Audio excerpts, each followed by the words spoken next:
नया नया दिमाग से उतरा था। हाँ नहीं होली का तो मतलब से सारे नाच कर दिया था पूरा 2023-24 गाना गा गा के एगो तो गाओ तो टोई टोई आटा कल्लोई कुआ कइले बा। हां देवरा खोज खोज के दुकान जी हमार कुआ कइले बा।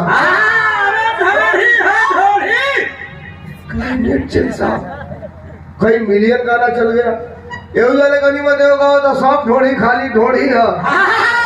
कहाँ ढोड़ी दूध का कटोरी है क्या दही जान के चूना में चढ़ गया।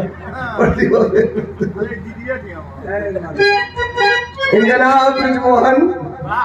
रिश्ता में हमारे फूफा लगेलन घर हम नरसीनाथ इंजीनियर साहब सवेरे बतिया लिया इनसे केहू के तबीयत खराब हो गई हमसे कहला नेताजी गाड़ी दा ड्राइवर दा हमारे का हो या ले जाए एक बार तबीयत खराब बा अब गाड़ी हो दे देनी ड्राइवर दे देनी कहला कहाँ ले जाए करी बनारस लेके चल जा कहला कहाँ करी बीएचयू ये बनारस में लेके ना भुला गए कौन हॉस्पिटल में लेके जाए के बाद नौवे भुला गए एक जगह सड़की पे गाड़ी रोक के उतर गया मेहरा 45 बरिस का होते नियर आए तो कहला दीदिया जी